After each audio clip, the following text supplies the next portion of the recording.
Olá! Durante a pandemia, as micro e pequenas empresas conseguiram reverter a perda de empregos e até geraram mais de 290 mil novos postos.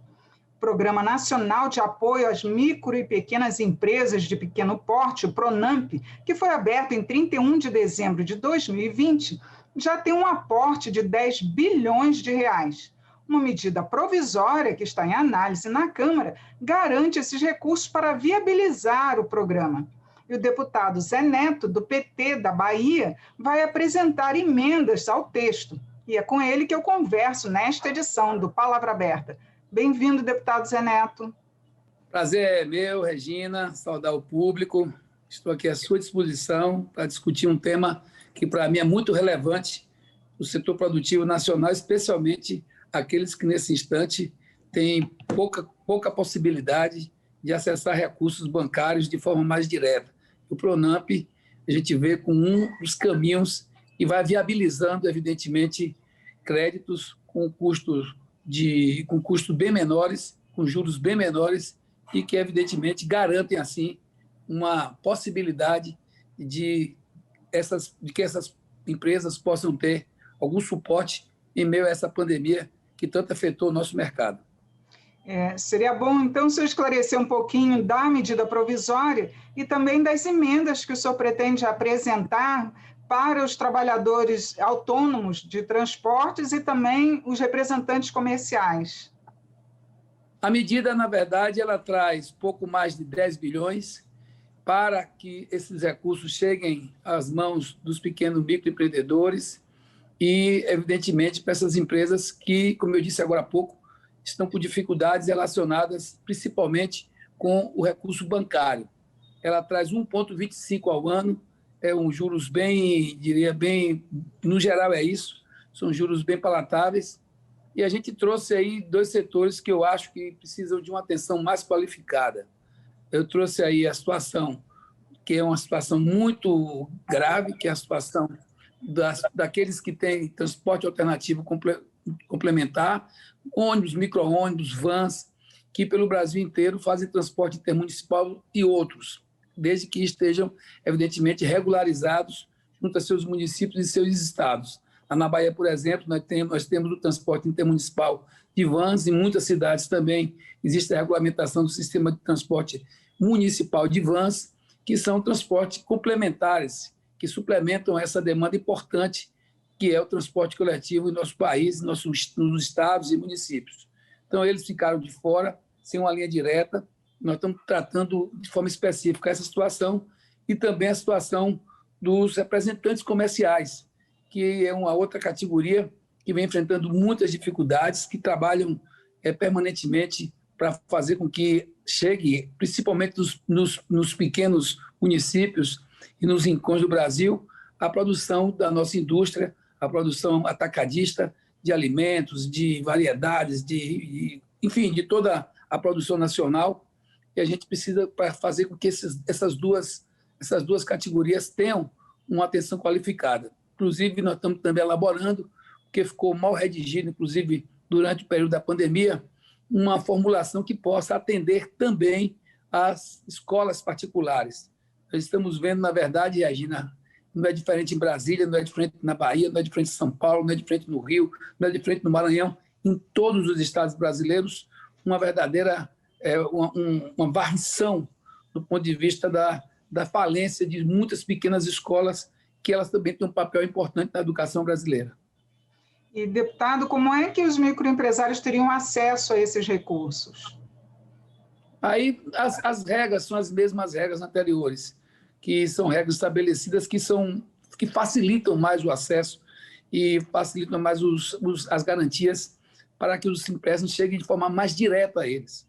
O PRONAMP, eu diria a você que, graças ao Congresso Nacional, Câmara e Senado, foi uma formulação que buscou facilitar o acesso daqueles que não estão tendo condição de fazer no acesso direto aos bancos, que, evidentemente, fazem maiores exigências, com juros maiores, com encargos maiores, com serviços de dívidas maiores, e o PRONAMP traz regras, como eu disse a você, que simplificam e garantem um custo menor para esses empréstimos. Então, as formulações são praticamente as mesmas. Agora, evidentemente, que a gente precisa avançar nesses setores que eu agora coloquei. Devem ter outros também, porque devem ter outras emendas. Eu vejo com muita preocupação essa situação da pandemia. Inclusive, há um risco, Regina. A gente está vendo isso na Europa, já está acontecendo em vários países do mundo, que é uma recomposição aí daquelas medidas mais drásticas. Espero que não chegue ao Brasil, mas a gente já está vendo aí que a vacinação chegou, mas, ao mesmo tempo, não está na velocidade adequada. Então, corre o risco de que a gente tenha um ano ainda de muitas dificuldades e que essas dificuldades possam se estender e a gente vê a nossa economia tendo algumas situações que precisam, nesse momento, de forma cirúrgica, de uma atenção qualificada, e o Pronamp chega com essa determinação. E os empresários, eles vão poder utilizar os recursos para pagar funcionários, para comprar matéria-prima também, por exemplo? E também fazer capital de giro e fazer formulações que possam garantir a esses empresários, evidentemente, eu diria, um pouco de oxigênio financeiro, para que eles consigam garantir, assim, essa condição de terem os seus comércios mantidos, de terem as suas atividades econômicas mantidas, de ter as suas atividades, como a gente está colocando aqui, por exemplo, essa atividade que é uma atividade importante, autônoma, de pequenos empresários, que é o caso das vans, que trabalham em muitos setores do país. Se você for analisar, a gente às vezes não se dá conta, mas esse serviço de vans ele está em vários setores do país. Está no transporte alternativo, está no transporte complementar, está no transporte municipal, intermunicipal, atende também a outras situações relacionadas com transportes autônomos que são realizados nas prestações de serviços diversas.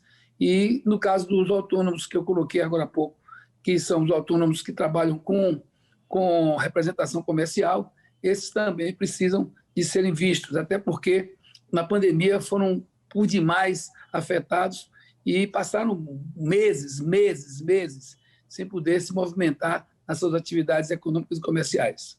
Agora, deputado, o governo está reticente ainda em prorrogar o auxílio emergencial.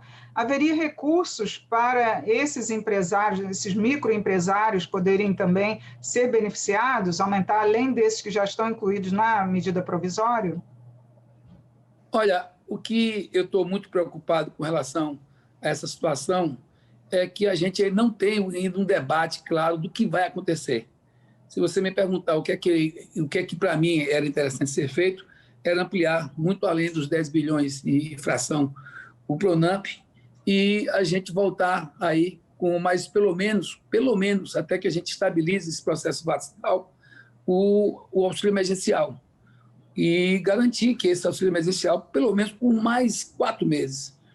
E, se isso não for possível, que eu acho que o governo está tendo uma resistência grande, o que, no meu ponto de vista, é um equívoco, até porque, se você perceber, foi graças ao auxílio emergencial que a gente conseguiu estabilizar o PIB nacional. Você vê que a gente saiu com várias sequelas econômicas, com o aumento do desemprego, com várias situações difíceis, mas, do outro lado, a gente conseguiu estabilizar o PIB, conseguiu fazer com que a gente conseguiu administrar o dano, graças a essa atitude que veio até mais do Congresso. Na época, vocês lembram, o governo estava propondo apenas R$200 por 3 meses. E aí o Congresso pegou para ele a responsabilidade. Eu me lembro que tinha uma medida da oposição que pedia 1.046, que era um salário mínimo para cada família, e aí acabou chegando a esses R$600, depois dessa demanda chegar ao Congresso e ser debatida. Depois foi estendida, isso foi lá atrás, se não me engano, em maio, entre março e maio. E hoje a gente tem uma situação gravíssima, porque aumentou a miséria no país, muito, aumentou o desemprego no país, tem alguns equívocos que precisam ser corrigidos, eu concordo, nesse processo de distribuição dos recursos, isso tem que ser debatido de forma qualificada dentro do Congresso, isso a gente tem que fazer para não incorrer em algumas situações que foram equivocadas dentro da distribuição dos recursos, mas eu não vejo outra saída para o país nesse momento, e colocando novamente, onde nós ainda temos a pandemia, temos várias categorias, vários setores que ainda não estão funcionando plenamente. Você vê, nós temos as escolas fechadas, nós temos problemas ainda com restrição dos transportes, restrição com bares, com restaurantes e outras tantas situações.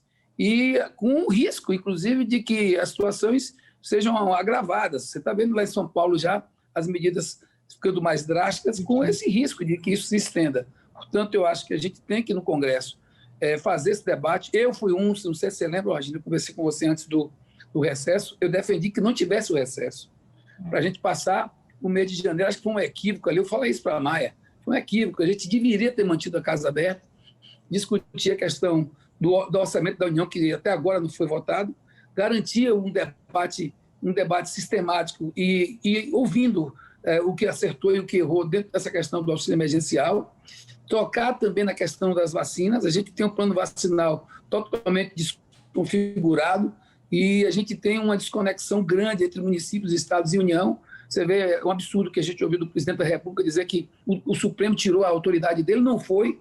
Você sabe que o SUS funciona uma tripartite. Isso não funcionou. Isso tudo era debate que a gente tinha que ter continuado a fazer no mês de dezembro e no mês de janeiro. Felizmente, isso não aconteceu e nós estamos com um atraso grande nesses temas que são cruciais para a vida econômica, social e para a saúde do povo brasileiro. Tá certo, deputado. Infelizmente, nosso tempo já acabou. Uma outra hora a gente continua esse papo sobre essas medidas emergenciais. Obrigada por aceitar o nosso convite para participar aqui do Palavra Aberta.